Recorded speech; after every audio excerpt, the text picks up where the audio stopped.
Hello, everybody, and welcome back to our economics course and economics review. Today, it is part 2.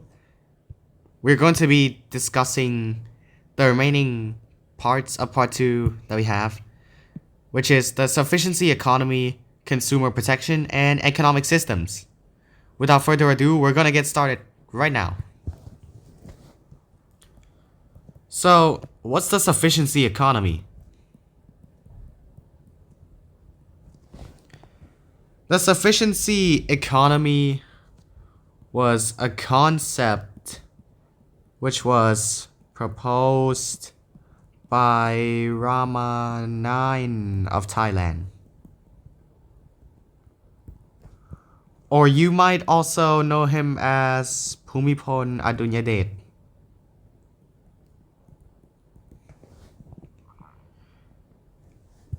He created this concept of sufficiency economy, which is that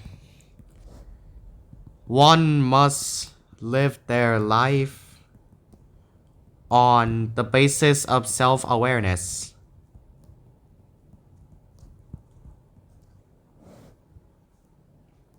And one must be self-reliant, and people must help each other.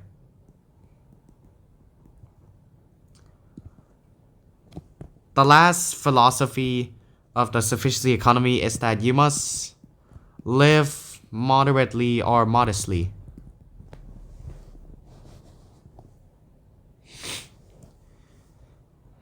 So this is the concept that we can apply to local production of goods and services. But first, let's look at local production of goods and services. In the last part, we covered production of goods and services, but not local production of goods and services. So we will be covering it in this part. What do you think when we say local production? Production from a household? Food stalls, small grocery stores, basket works, and farming are all household production. So let me just draw some. So imagine this is a grocery store and this is a farm.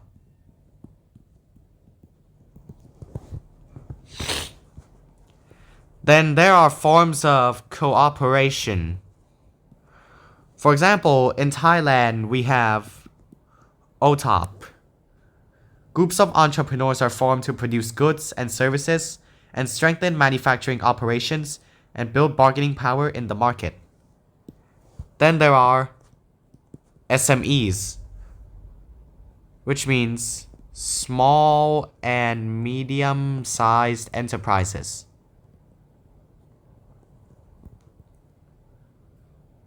It contributes significantly to employment and GDP. They account for over 90% of all businesses in the country. And the operation of these SMEs is anchored to the philosophy of sufficiency economy. And that's basically all there is about local production that we have to cover. But how do we really apply sufficiency economy in local production?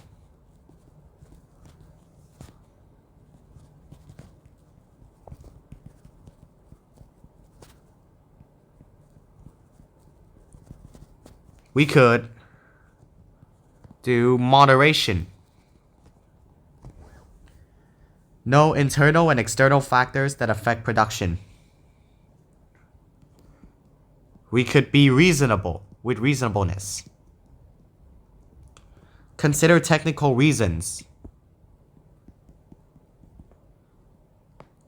Self-immunity. We could prepare for changes, like domestic causes. Wisdom.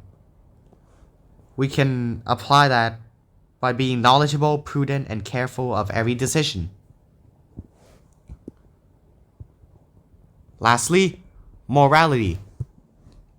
Do what's always right, even if no one is watching.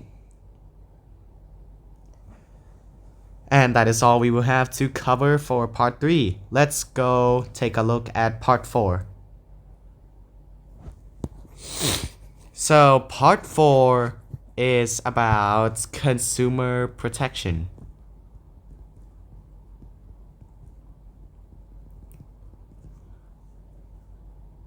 The topics that we'll be covering for consumer protection is the protection of consumer rights, the consumer protection law, and organizations that protect consumers.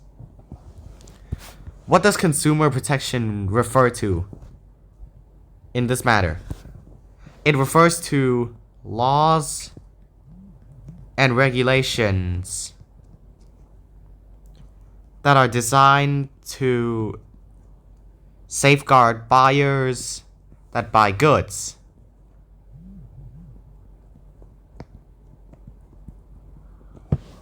Right? And when we have consumer protection, we need to acknowledge the rights of consumers. So, what are the rights of consumers? They could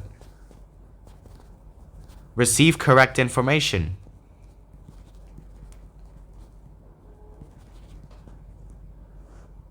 They could enjoy freedom of choice, which means they can choose any goods and service that they desire to. They have the right to expect safety.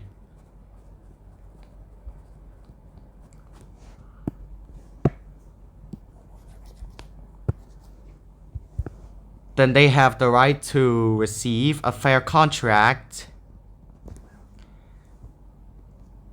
And they have the right of having any injuries considered and compensated.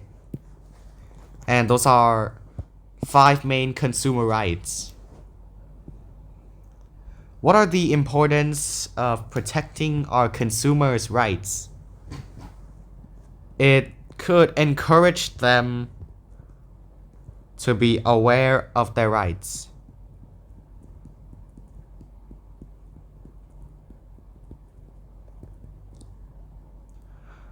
It could create a sense of accountability. So let me just write that down real quick.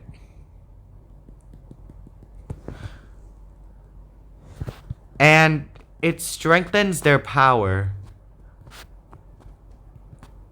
so that they can protect themselves from being taken advantage of.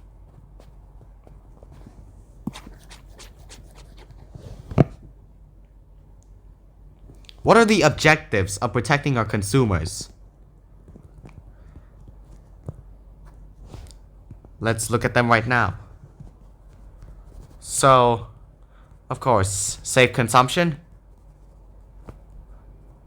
fair consumption, and saving consumption. And that's the 3 main objectives of consumer protection. Now let's go look at consumer protection laws, but mainly in Thailand.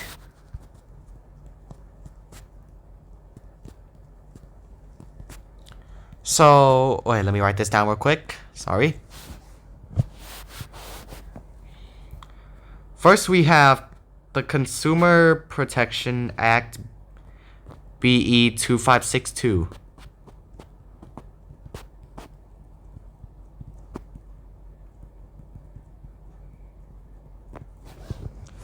It's a law that protects consumers from not being treated fairly and being taken advantage of by entrepreneurs. So this act protects consumers' rights.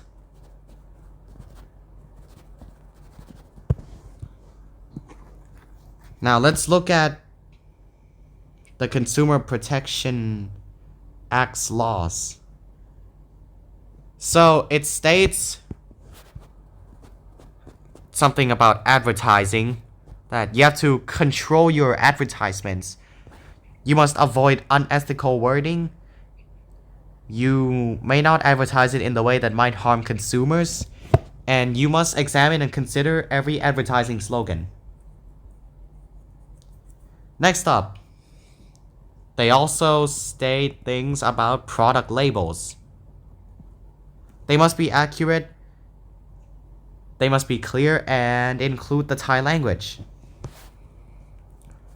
Next, contracts are also stated in the Consumer Protection Act BE 2562.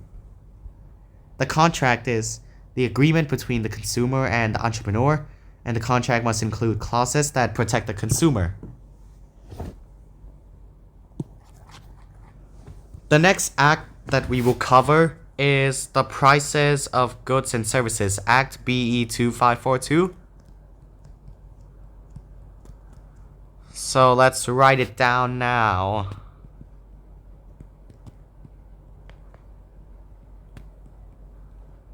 $19.99, right? Because it's BE 2542.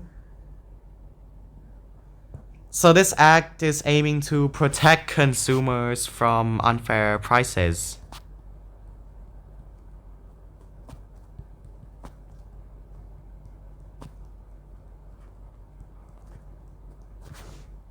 Yep. And then we have the Trade Competition Act, also in BE 2542, which is also $19.99. It claims to protect both entrepreneurs and consumers. It aims to protect both entrepreneurs and consumers.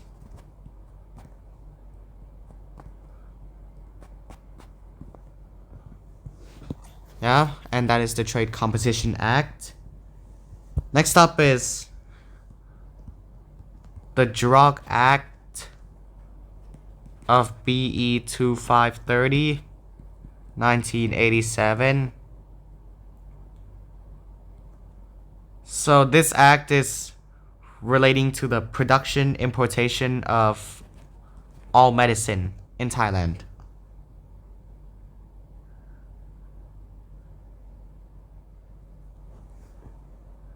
Next are consumer protection laws. So you have the Food Act BE 2522 in 1979. The main point of this act is to protect the consumers by controlling the quality of food.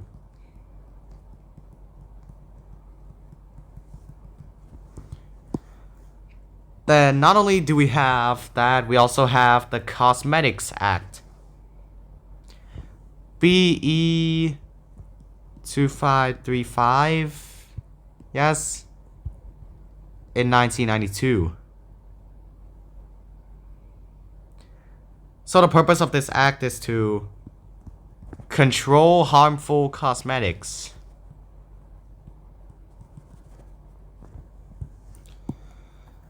Now, before we actually proceed to the next topic, which is consumer protection organizations, I want to go over another thing, which is that the consumer protection laws, some of them have been amended. So we have the Cosmetic Act, right? That's been amended in BE 2558. And the Trade Competition Act was amended in BE 2560.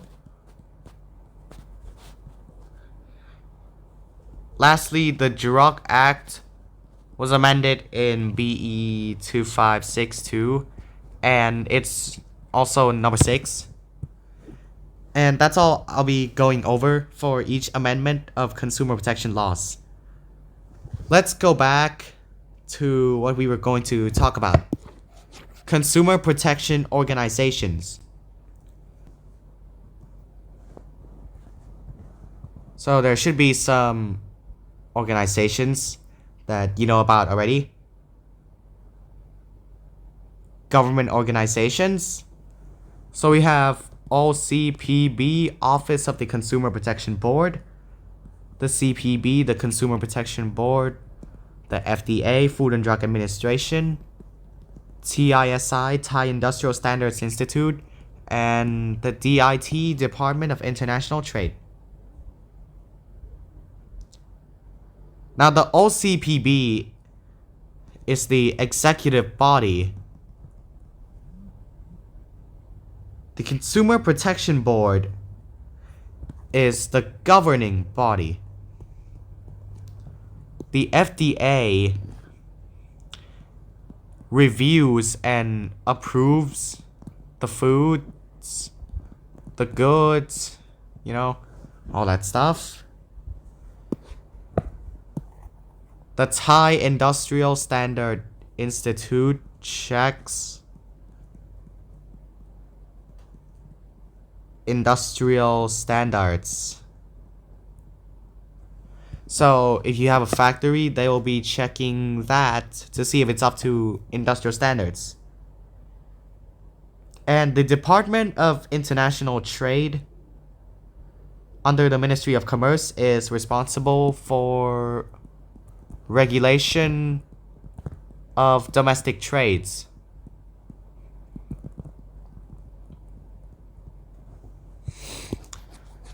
Next up are private organizations like the FFC, Foundation for Consumers. And it's a non-governmental organization. And then that's all that we're going to be covering for the fourth part. Now let's go to the fifth part, which is economic systems. So, wait a bit. The topics that we're going to be discussing is the economic system, dependence and competition in Asia, and resources and international economic relations. Alright, so what's an economic system? It's the structure and methods a society uses to produce, distribute, and consume goods. Right? So, what are some economic systems? We have the traditional economic system, the market economic system, the command, and the mixed economic system. The traditional, we have little to no specialized labor, and in the traditional economic system, we have the barter system. So imagine it's Minecraft. You and a piglin. You give gold to the piglin, it's going to give you something random back, right? That is the barter system. It gets gold, you get what you want or probably not want. Next up, the market economic system. The specialization of labor is common.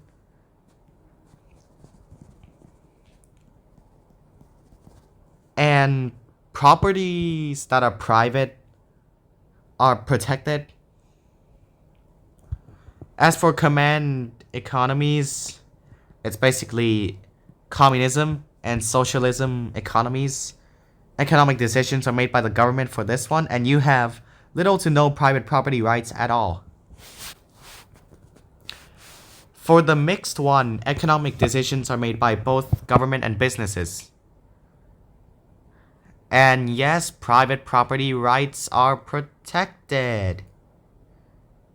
Market forces determine prices and the allocation of resources, and some level of government intervention to address market failures, and stuff like that. Now, if you remember what we learned about in part 1, the laissez-faire, right? It advocates for minimal government intervention. And the invisible hand. The invisible hand is a concept by Adam Smith.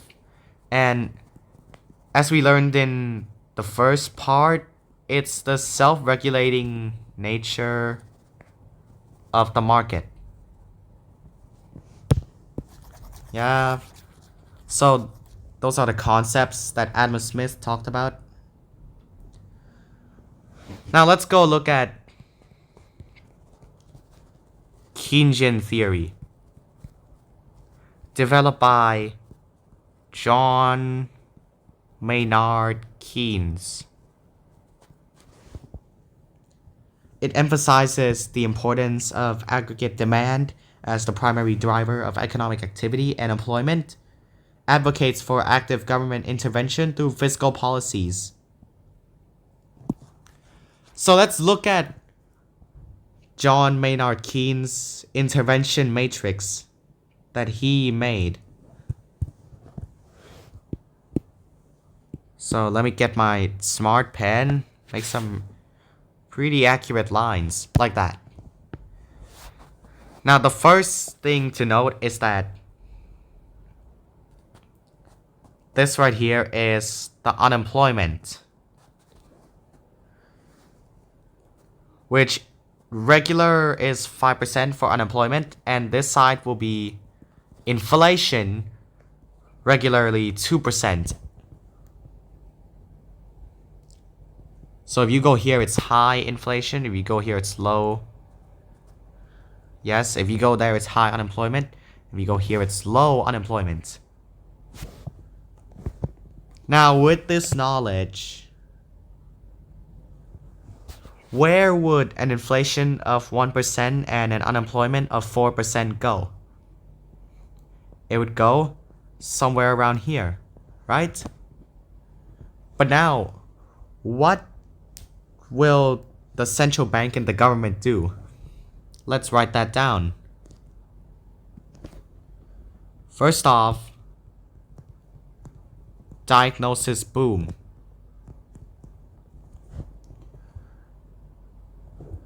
And secondly, stagflation.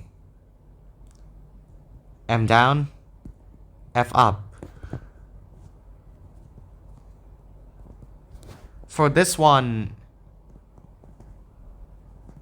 it's deflation risk. And the last one is recession, M up, F up. So what do up, down, and zero mean? Up means expansionary. Down means contractionary. And zero means you don't intervene. If you are the government, you don't intervene. If it's a zero. With this knowledge, and the knowledge that M means monetary, as in the central bank, and F means fiscal, as in the government, what policy will the central bank and the government use if the country is in recession? So it's going to be the expansionary monetary policy and the expansionary fiscal policy. So if we're talking about the expansionary fiscal policy, that means tax cuts, tax holidays, and incentives. And the expansionary monetary policy, you decrease the interest rate, encourage borrowing. So M up means you encourage borrowing by decreasing interest. M down means you discourage borrowing by increasing interest. As for the contractionary fiscal policy, you increase tax and decrease public spending, or also known as austerity.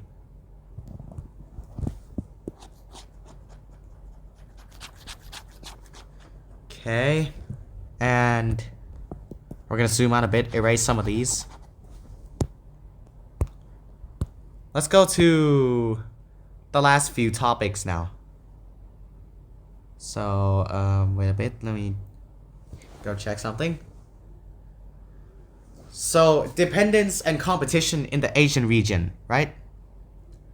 the principles of economic dependence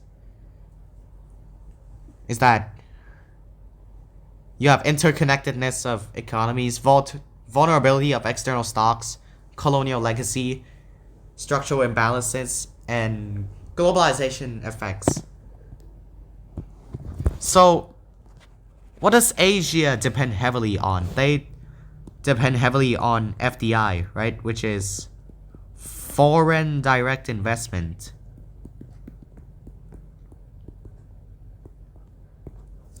And that's what Asia is heavily depending on as of now.